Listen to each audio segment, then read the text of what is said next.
दोस्तों, कहानियों की इस श्रृंखला में हमारी आज की कहानी का शीर्षक है शतरंज के खिलाड़ी।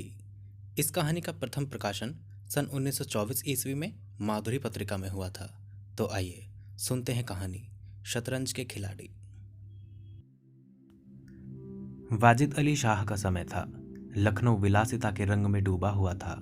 छोटे बड़े, गरीब अमीर सभी विलासिता में डूबे हुए थे। कोई नृत्य और गान की मजलिस सजाता था तो कोई अफीम की पीनक में ही मजे लेता था। जीवन के प्रत्येक विभाग में आमोद प्रमोद का प्राधान्य था। शासन विभाग में, साहित्य क्षेत्र में, सामाजिक अवस्था में, कला कौशल में, उद्योग धंधों में, आहार व्यवहार में सर्वत्र विलासिता व्याप्त हो रही थी। राज कर्मचारी विषय वासना में, कविगण प्रेम और विरह के वर्णन में, कारीगर कलाबत्तू और चिकन बनाने में, व्यवसायी सूर में इत्र मिस्सी और उबटन का रोजगार करने में लिप्त थे। सभी की आंखों में विलासिता का मद छाया हुआ था। संसार में क्या हो रहा है इसकी किसी को खबर न थी। बटेर लड़ रहे हैं, तीतरों की लड़ाई के लिए पाली बधी जा रही है। कहीं चौसर बिछी हुई है, पौबारह का शोर मचा हुआ है, कहीं शतरंज का घोर संग्राम छिड़ा हुआ है। राजा से लेकर रंक तक इसी धुन में मस्त थे।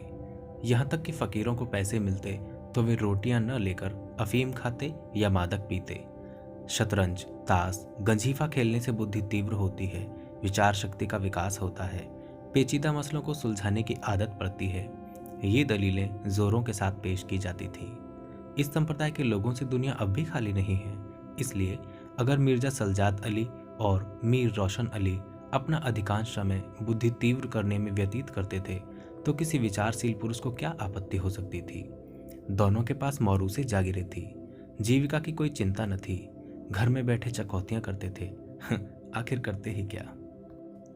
प्रातःकाल दोनों मित्र नाश्ता करके बिसात बिछाकर बैठ जाते, मोहरे सज जाते और लड़ाई के दाव पेच होने लगते। फिर खबर न होती थी कि कब दोपहर हुई, कब तीसरा पहर, कब शाम। घर के भीतर से बार बार बुलावा आता कि खाना तैयार है। यहाँ से जवाब मिलता, चलो आते हैं, दस्तरख्वान बिछाओ। यहाँ तक कि बावर्ची विवश होकर कमरे में ही खाना रख जाता था और दोनों मित्र दोनों काम साथ साथ करते। मिर्जा सज्जाद अली के घर में कोई बड़ा बूढ़ा न था, इसलिए उन्हीं के दीवान खाने में बाजियां होती थी। मगर यह बात न थी कि मिर्जा के घर के लोग उनके इस व्यवहार से खुश हों। घर वालों का तो कहना ही क्या, मोहल्ले वाले, घर के नौकर चाकर तक नित्य द्वेषपूर्ण टिप्पणियां किया करते थे। बड़ा मनहूस खेल है, घर को तबाह कर देता है। खुदा न करे किसी को इसकी चाट पड़े। आदमी दीन दुनिया किसी के काम का नहीं रहता, न घर का न घाट का। बुरा रोग है। यहाँ तक कि मिर्जा साहब की बेगम को इससे इतना द्वेष था कि अवसर खोज खोज कर पति को लताड़ती थी, पर उन्हें इसका अवसर मुश्किल मिलता था। वह सोती रहती थी, तब तक उधर बाजी बिछ जाती थी और रात को जब सो जाती थी तब कहीं मिर्जा जी घर में आते थे। हाँ, नौकरों पर वह अपना गुस्सा उतारती थी। क्या पान मांगे हैं?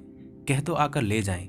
खाने की फुर्सत नहीं है, ले जाकर खाना सिर पर पटक दो, खाएं चाहे कुत्तों को खिलाएं।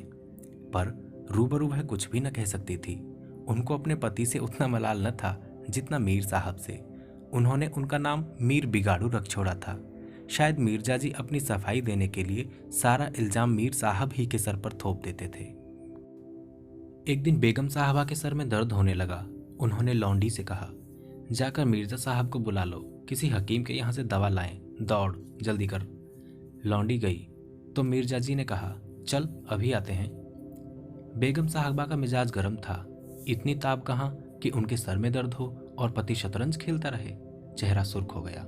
लौंडी से कहा, जाकर कहे अभी चलिए, नहीं तो अब आप ही हकीम के यहाँ चली जाएंगी। मिर्जा जी बड़ी दिलचस्प बाजी खेल रहे थे।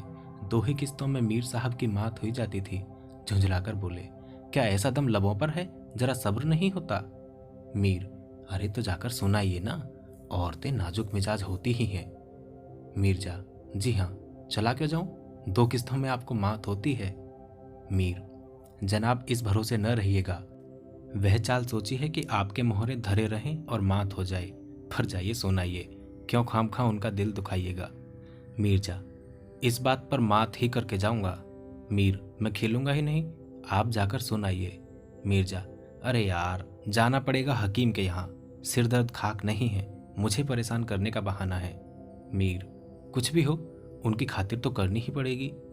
मीरजा, अच्छा एक चाल और चल लूं? मीर, हरगिज नहीं, जब तक आप सुन ना आएंगे मैं मोहरे हाथ ही न लगाऊंगा। मिर्जा साहब मजबूर होकर अंदर गए तो बेगम साहबा ने त्योरियां बदलकर लेकिन कराहते हुए कहा, तुम्हें निगोड़ी शतरंज इतनी प्यारी है, चाहे कोई मर ही जाए पर उठने का नाम नहीं लेते, नौज कोई तुमसा आदमी हो। मिर्जा, क्या कहूँ, मीर साहब मानते ही न थे, बड़ी मुश्किल से पीछा छुड़ाकर आया हूँ। बेगम, क्या जैसे वह खुद निखट्टू हैं वैसे ही सबको समझते हैं? उनके भी बाल बच्चे हैं या सबका सफाया कर डाला? मीरजा, बड़ा लती आदमी है, जब आ जाता है तब मजबूर होकर मुझे भी खेलना पड़ता है। बेगम, दुत्कार क्यों नहीं देते? मीरजा, बराबर के आदमी हैं, उम्र में दर्जे में मुझसे 2 अंगुल ऊंचे, मुलाहिजा तो करना ही पड़ता है। बेगम, तो मैं ही दुत्कारे देती हूँ, नाराज हो जाएंगे, हो जाएं, कौन किसी की रोटियां चला देता है? रानी रूठेंगी, अपना सुहाग लेंगी। हिरिया, जब बाहर से शतरंज उठा ला, मीर साहब से कहना मियाँ अब न खेलेंगे, आप तशरीफ़ ले जाइए। मिर्जा, हाँ हाँ, कहीं ऐसा गजब भी न करना, जलील करना चाहती हो क्या? ठहर हरिया, कहाँ जाती है? बेगम, जाने क्यों नहीं देते, मेरा ही खून पिए जो उसे रोके। अच्छा, उसे रोका, मुझे रोको तो जानूं। यह कहकर बेगम साहिबा झल्लाई हुई दीवान खाने की तरफ चली। मिर्जा बेचारे का रंग उड़ गया, बीवी की मिन्नतें करने लगा, खुदा के लिए तुम्हें हजरत हुसैन की कसम है, मेरी ही मैयत देखे जो उधर जाए। लेकिन बेगम ने एक न मानी। दीवान खाने के द्वार तक गईं, पर यकायक पर पुरुष के सामने जाते हुए पांव बंद से गए। भीतर झांका, संयोग से कमरा खाली था। मीर साहब ने 1-2 मोहरे इधर उधर कर दिए थे तो अपनी सफाई जताने के लिए बाहर टहल रहे थे। फिर क्या था, बेगम ने अंदर पहुंचकर बाजी उलट दी। मोहरे कुछ तख्त के नीचे फेंक दिए, कुछ बाहर, और किवाड़े अंदर से बंद करके कुंडी लगा दी। मीर साहब दरवाजे पर तो थे ही, मोहरे बाहर फेंके जाते देख चूड़ियों की झनक भी कान में पड़ी। फिर दरवाज़ा बंद हुआ तो समझ गए बेगम साहबा बिगड़ गईं। चुपके से घर की राह ली। मिर्जा ने कहा, तुमने गजब किया। बेगम, अब मीर साहब इधर आए तो खड़े खड़े निकलवा दूंगी। इतनी लौ खुदा से लगाते तो वली हो जाते। आप तो शतरंज खेलें और मैं यहाँ चूल्हे चक्की की फिक्र में सिर खपाऊं। जाते हो हकीम साहब के यहाँ कि अब भी तामुल है? मिर्जा घर से निकले तो हकीम साहब के घर जाने के बाद ले मीर साहब के घर पहुँचे और सारा वृतांत कहा। मीर साहब बोले, मैंने तो जब मोहरे बाहर आते देखे तभी ताड़ गया, फौरन भागा। बड़ी गुस्सेवार मालूम होती हैं, मगर आपने उन्हें यों सिर चढ़ा रखा है, यह मुनासिब नहीं। उन्हें इससे क्या मतलब कि आप बाहर क्या करते हैं? घर का इंतजाम करना उनका काम है, दूसरी बातों से उन्हें क्या सरोकार? मिर्जा, खैर यह तो बताइए अब कहाँ जमाव होगा? मीर साहब, इसका क्या गम है, इतना बड़ा घर पड़ा हुआ है, बस यहीं जमे। मिर्जा, लेकिन बेगम साहबा को कैसे मनाऊंगा? जब घर पर बैठा रहता तो वह इतनी बिगड़ती थीं, यहाँ बैठक होगी तो शायद जिंदा न छोड़ेंगी। मीर, ई बकने भी दीजिए, 2-4 रोज में आप ही ठीक हो जाएंगी। हाँ, आप इतना कीजिए कि आज से जरा तन जाइए। मीर साहब की बेगम किसी अज्ञात कारण से मीर साहब का घर से दूर रहना ही उपयुक्त समझती थी, इसलिए वह उनके शतरंज प्रेम की कभी आलोचना न करती थी, बल्कि कभी कभी मीर साहब को देर हो जाती तो याद दिला देती थी। इन कारणों से मीर साहब को भ्रम हो गया कि मेरी स्त्री अत्यंत विनयशील और गंभीर है। लेकिन जब दीवान खाने में बिसात बिछने लगी और मीर साहब दिन भर घर में रहने लगे तो बेगम साहबा को बड़ा कष्ट होने लगा। उनकी स्वाधीनता में बाधा पड़ गई, दिन भर दरवाजे पर झांकने को तरस जाती। उधर नौकरों में भी कानाफूसी होने लगी। अब तक दिन भर पड़े पड़े मक्खियां मारा करते थे, घर में कोई आए कोई जाए उनसे कुछ मतलब न था। अब 8 पहर की धौंस हो गई, कभी पान लाने का हुक्म होता, कभी मिठाई का, और हुक्का तो किसी प्रेमी के हृदय की भांति नित्य जलता ही रहता था। वे बेगम साहबा से जा जाकर कहते, हुजूर, मियाँ की शतरंज तो हमारे जी का जंजाल हो गई, दिन भर दौड़ते दौड़ते पैरों में छाले पड़ गए। यह भी कोई खेल है कि सुबह को बैठो तो शाम कर दी? घड़ी आध घड़ी दिल बहलाव के लिए खेल लेना बहुत है।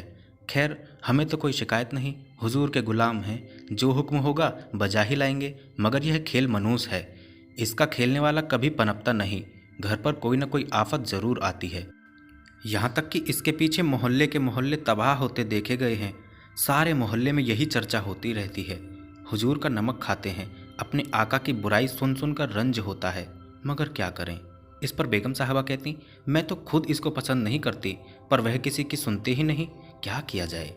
मोहल्ले में भी जो दो चार पुराने जमाने के लोग थे, आपस में भांति भांति के अमंगल की कल्पनाएं करने लगे। अब खैरियत नहीं है। जब हमारे रईसों का यह हाल है तो मुल्क का खुदा ही हाफिज है। यह बादशाहत शतरंज के हाथों तबाह होगी, आसार बुरे हैं। राज्य में हाहाकार मचा हुआ था। प्रजा दिन दहाड़े लूटी जाती थी, कोई फरियाद सुनने वाला न था। देहातों की सारी दौलत लखनऊ में खिंची आती थी और वह वेश्याओं में, भांडों में और विलासिता के अन्य अंगों की पूर्ति में उड़ जाती थी। अंग्रेज कंपनी का ऋण दिन दिन बढ़ता जाता था। कमली दिन दिन भीग कर भारी होती जाती थी। देश में सुव्यवस्था न होने के कारण वार्षिक कर भी वसूल न होता था। रेजिडेंट बार बार चेतावनी देता था, पर यहाँ तो लोग विलासिता के नशे में चूर थे, किसी के कानों पर जूं न रेंगती थी। खैर, मीर साहब के दीवान खाने में शतरंज होते कई महीने गुजर गए। नए नए नक्शे हल किए जाते, नए नए किले बनाए जाते, नित्य नई व्यूह रचना होती। कभी कभी खेलते खेलते झौंड हो जाती, तू मैं तक नौबत आ जाती, पर शीघ्र ही दोनों मित्रों में मेल हो जाता। कभी कभी ऐसा भी होता कि बाजी उठा दी जाती। मीरजा जी रूठकर अपने घर चले आते। मीर साहब अपने घर में जा बैठते, पर रात भर की निंद्रा के साथ सारा मनोमालिन्य शांत हो जाता था। प्रातःकाल दोनों मित्र दीवान खाने में आ पहुंचते थे। एक दिन दोनों मित्र बैठे हुए शतरंज की दलदल में गोते खा रहे थे। इतने में घोड़े पर सवार एक बादशाही फौज का अफसर मीर साहब का नाम पूछता हुआ आ पहुंचा। मीर साहब के होश उड़ गए। यह क्या बला सिर पर आई, यह तलबी किस लिए? नौकरों से बोले, कह दो घर में नहीं है। सवार, घर में नहीं तो कहाँ है? नौकर, यह मैं नहीं जानता, क्या काम है? सवार, काम तुझे क्या बताऊंगा, हुजूर तलबी है, शायद फौज के लिए कुछ सिपाही मांगे गए हैं। जागीरदार हैं कि दिल लगी, मोर्चे पर जाना पड़ेगा तो दाल आटे का भाव मालूम हो जाएगा। नौकर, अच्छा तो जाइए, कह दिया जाएगा। सवार, कहने की बात नहीं है, मैं कल खुद आऊँगा, साथ ले जाने का हुक्म हुआ है। सवार चला गया। मीर साहब की आत्मा कांप उठी। मीरजा जी से बोले, कहिए जनाब, अब क्या होगा? मीरजा, बड़ी मुसीबत है, कहीं मेरी भी तलबी न हो। मीर, कमबख्त कल फिर आने को कह गया है। मीरजा, आफत है और क्या, कहीं मोर्चे पर जाना पड़ा तो बेमौत मरे। मीर, बस यही एक तदबीर है कि घर पर मिलो ही नहीं, कल से गोमती पर कहीं वीराने में नक्शा जमे, वहाँ किसे खबर होगी, हजरत आकर आप लौट जाएंगे। इधर मीर साहब की बेगम उस सवार से कह रही थी, तुमने खूब धता बतलाया। उसने जवाब दिया, ऐसे गावदियों को चुटकियों पर नचाता हूँ, इनकी सारी अक्ल और हिम्मत तो शतरंज ने चर ली है, अब भूल कर भी घर पर न रहेंगे। दूसरे दिन से दोनों मित्र मुंह अंधेरे घर से निकल खड़े होते। बगल में एक छोटी सी दरी दबाए, डिब्बे में गिलोरियां भरे, गोमती पार की एक पुरानी मस्जिद में चले जाते, जिसे शायद नवाब आसफुद्दौला ने बनवाया था। रास्ते में तंबाकू, चिलम और मदरिया ले लेते और मस्जिद में पहुंच दरी बिछा हुक्का भरकर शतरंज खेलने बैठ जाते। फिर उन्हें दीन दुनिया की फिक्र न रहती थी। किश्त, शह आदि एक दो शब्दों के सिवा उनके मुंह से और कोई वाक्य नहीं निकलता था। कोई योगी भी समाधि में इतना एकाग्र न होता होगा। दोपहर को जब भूख मालूम होती तो दोनों मित्र किसी नानबाई की दुकान पर जाकर खाना खाते और एक चिलम हुक्का पीकर फिर संग्राम में डट जाते। कभी कभी तो उन्हें भोजन का भी ख्याल न रहता था। इधर देश की राजनीतिक दशा भयंकर होती जा रही थी। कंपनी की फौजें लखनऊ की तरफ बढ़ी चली आती थीं। शहर में हलचल मची हुई थी। लोग बाल बच्चों को लेकर देहातों में भाग रहे थे, पर हमारे दोनों खिलाड़ियों को इसकी जरा भी फिक्र न थी। वे घर से आते तो गलियों में होकर, डर था कि कहीं किसी बादशाही मुलाजिम की निगाह न पड़ जाए जो बेकार में पकड़े जाएं। हजारों रुपए की सालाना जागीर मुफ्त में ही हजम करना चाहते थे। एक दिन दोनों मित्र मस्जिद के खंडर में बैठे हुए शतरंज खेल रहे थे। मिर्जा की बाजी कुछ कमजोर थी। मीर साहब उन्हें किश्त पर किश्त दे रहे थे। इतने में कंपनी के सैनिक आते हुए दिखाई दिए। वह गोरों की फौज थी जो लखनऊ पर अधिकार जमाने के लिए आ रही थी। मीर साहब बोले, अंग्रेजी फौज आ रही है, खुदा खैर करे। मिर्जा, आने दीजिए, किस्त बचाइए। यह किस्त। मीर, जरा देखना चाहिए, यहीं आड़ में हो जाए। मिर्जा, देख लीजिएगा, जल्दी क्या है, फिर किस्त। मीर, तोप खाना भी है, कोई 5,000 आदमी होंगे, कैसे कैसे जवान हैं, लाल बंदरों के से मुंह, सूरत देखकर खौफ मालूम होता है। मिर्जा, जनाब हीले न कीजिए, ये चकमे किसी और को दीजिएगा, यह किस्त। मीर, आप भी अजीब आदमी हैं। यहाँ तो शहर पर आफत आई हुई है और आपको किस्त की सूझी है। कुछ इसकी भी खबर है कि शहर घिर गया तो घर कैसे चलेंगे। मिर्जा, जब घर चलने का वक्त आएगा तो देखा जाएगा। यह किस्त बस अब की सह में मात है। फौज निकल गई। 10 बजे का समय था। फिर बाजी बिछ गई। मिर्जा बोले, आज खाने की कैसे ठहरेगी। मीर, अजी आज तो रोजा है, क्या आपको ज़्यादा भूख मालूम होती है। मिर्जा, जी नहीं, शहर में न जाने क्या हो रहा है। मीर, शहर में कुछ न हो रहा होगा। लोग खाना खा खा कर आराम से सो रहे होंगे। हुजूर नवाब साहब भी ऐशगाह में होंगे। दोनों सज्जन फिर जो खेलने बैठे तो 3 बज गए। अब की मिर्जा जी की बाजी कमज़ोर थी। 4 का गजर बज ही रहा था कि फौज की वापसी की आहट मिली। नवाब वाजिद अली पकड़ लिए गए थे और सेना उन्हें किसी अज्ञात स्थान को लिए जा रही थी। शहर में न कोई हलचल थी, न मार काट। एक बूंद भी खून नहीं गिरा था। आज तक किसी स्वाधीन देश के राजा की पराजय इतनी शांति से, इस तरह खून बहे बिना न हुई होगी। यह वह अहिंसा न थी जिस पर देवगण प्रसन्न होते हैं। यह वह कायरपन था जिस पर बड़े बड़े कायर भी आंसू बहाते हैं। अवध के विशाल देश का नवाब बंदी चला जाता था और लखनऊ ऐश की नींद में मस्त था। यह राजनीतिक अधःपतन की चरम सीमा थी। मिर्जा ने कहा, हुजूर नवाब साहब को जालिमों ने कैद कर लिया है। मीर, होगा, यह लीजिए शह। मिर्जा, जनाब जरा ठहरिए, इस वक्त इधर तबीयत नहीं लगती। बेचारे नवाब साहब इस वक्त खून के आंसू रो रहे होंगे। मीर, रोया ही चाहे, यह ऐस वहाँ कहाँ नसीब होगा। यह किस्त। मिर्जा, किसी के दिन बराबर नहीं जाते, कितनी दर्दनाक हालत है। मीर, हाँ सो तो है, यह लो फिर किस्त। बस अब की किस्त में मात है, बच नहीं सकते। मिर्जा, खुदा की कसम आप बड़े बेदर्द हैं। इतना बड़ा हादसा देखकर भी आपको दुख नहीं होता। हाय गरीब वाजिद अली शाह। मीर, पहले अपने बादशाह को तो बचाइए, फिर नवाब साहब का मातम कीजिएगा। यह किस्त और यह मात, लाना हाथ। बादशाह को लिए हुए सेना सामने से निकल गई। उनके जाते ही मिर्जा ने फिर बाजी बिछा दी। हार की चोट बुरी होती है। मीर ने कहा, आइए नवाब साहब के मातम में एक मरसिया कह डालें।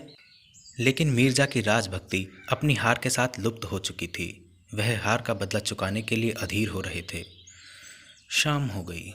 खंडर में चमगादड़ों ने चीखना शुरू किया। अबाबीलें आ आकर अपने अपने घोंसलों में चिमटी, पर दोनों खिलाड़ी डटे हुए थे, मानो खून के प्यासे सूरमा आपस में लड़ रहे हों। मिर्जा जी 3 बाजियां लगातार हार चुके थे। इस चौथी बाजी का रंग भी अच्छा न था। वह बार बार जीतने का दृढ़ निश्चय करके आगे संभल कर खेलते, लेकिन एक न एक चाल ऐसी बेढब आ पड़ती जिससे बाजी खराब हो जाती थी। हार पर हार के साथ प्रतिकार की भावना और भी उग्र हो जाती थी। उधर मीर साहब मारे उमंग के गजलें गाते थे, चुटकियां लेते थे, मानो कोई गुप्त धन पा लिए हों। मिर्जा जी सुन सुनकर झुंझलाते और हार की झेंप मिटाने के लिए उनकी दाद देते थे। पर ज्यों-ज्यों बाजी कमज़ोर पड़ती थी, धैर्य हाथ से निकला जाता था। यहाँ तक कि वह बात बात पर झुंझलाने लगे, जनाब आप चाल न बदला कीजिए। यह क्या कि एक चाल चली और फिर उसे बदल दिया। जो कुछ चलना हो एक बार चल दीजिए। यह आप मोहरे पर हाथ क्यों रखते हैं। मोहरे को छोड़ दीजिए। जब तक आपको चाल न सूझे मोहरा छूइए ही नहीं। आप एक एक चाल आधे घंटे में चलते हैं, इसकी सनत नहीं। एक चाल चलने में 5 मिनट से ज़्यादा लगे उसकी मात समझी जाए। फिर आपने चाल बदली, चुपके से मोहरा वहीं रख दीजिए। मीर साहब का फर्जी पिटता था। बोले, मैंने चाल चली ही कब थी। मिर्जा, आप चाल चल चुके हैं, मोहरा वहीं रख दीजिए, उसी घर में। मीर, उस घर में क्यों रखूं? मैंने हाथ से मोहरा छोड़ा ही कब था। मिर्जा, मोहरा आप कयामत तक न छोड़ें तो क्या चाल ही ना होगी। फर्जी पिटते देखा तो धांधली करने लगे। मीर, धांधली आप करते हैं, हार जीत तकदीर से होती है, धांधली करने से कोई नहीं जीतता। मिर्जा, तो इस बाजी में तो आपकी मात हो गई। मीर, मुझे क्यों मात होने लगी। मिर्जा, आप मोहरा उसी घर में रख दीजिए जहाँ पहले रखा था। मीर, वहाँ क्यों रखूँ, नहीं रखता। मिर्जा, क्यों न रखिएगा, आपको रखना होगा। तकरार बढ़ने लगी। दोनों अपनी अपनी टेक पर अड़े थे। न यह दबता था और न वह। अप्रासंगिक बातें होने लगी। मिर्जा बोले, किसी ने खानदान में शतरंज खेली होती तब तो इसके कायदे जानते। वे तो हमेशा घास छीला किए, आप शतरंज क्या खेलिएगा। रियासत और ही चीज़ है, जागीर मिल जाने से कोई रईस नहीं हो जाता। मीर, क्या घास आपके अब्बाजान छीलते होंगे, यहाँ तो पीढ़ियों से शतरंज खेलते चले आ रहे हैं। मिर्जा, अजी जाइए भी, गाजीउद्दीन हैदर के यहाँ बावर्ची का काम करते करते उम्र गुजर गई, आज रईस बनने चले हैं। रईस बनना कुछ दिल लगी नहीं है। मीर, क्यों अपने बुजुर्गों के मुंह में कालिक लगाते हो? वे ही बावर्ची का काम करते होंगे। यहाँ तो हमेशा बादशाह के दस्तरख्वान पर खाना खाते चले आए हैं। मिर्जा, अरे चल चरकटे, बहुत बढ़ चढ़ कर बातें न कर। मीर, जबान संभालिए वरना बुरा होगा। मैं ऐसी बातें सुनने का आदी नहीं हूँ। यहाँ तो किसी ने आंख दिखाई कि उसकी आंखें निकाली। है हौसला? मिर्जा, आप मेरा हौसला देखना चाहते हैं तो फिर आइए, आज दो दो हाथ हो जाए, इधर या उधर। मीर, तो यहाँ तुमसे दबने वाला कौन? दोनों दोस्तों ने कमर से तलवारें निकाल लीं। नवाबी जमाना था, सभी तलवार, पेश कब्ज, कटार वगैरह बांधते थे। दोनों विलासी थे पर कायर न थे। उनमें राजनीतिक भावों का अधःपतन हो गया था। बादशाह के लिए, बादशाहत के लिए क्यों मरें, पर व्यक्तिगत वीरता का अभाव न था। दोनों ने पैंतरे बदले, तलवारें चमकी, छापाछप की आवाज़ें आईं। दोनों जख्म खाकर गिरे और दोनों ने वहीं तड़प तड़प कर जान दे दी। अपने बादशाह के लिए जिनकी आंखों में एक बूंद आंसू न निकला, उन्हीं दोनों प्राणियों ने शतरंज के वजीर की रक्षा में प्राण दे दिए। अंधेरा हो चला था, बाजी बिछी हुई थी। दोनों बादशाह अपने सिंहासनों पर बैठे हुए मानो इन दोनों वीरों की मृत्यु पर रो रहे थे। चारों तरफ सन्नाटा छाया हुआ था। खंडहर की टूटी हुई मेहराबें, गिरी हुई दीवारें और धूली धूसरित मीनारें इन लाशों को देखती और सिर धुनती थीं। तो ये थी कहानी शतरंज के खिलाड़ी।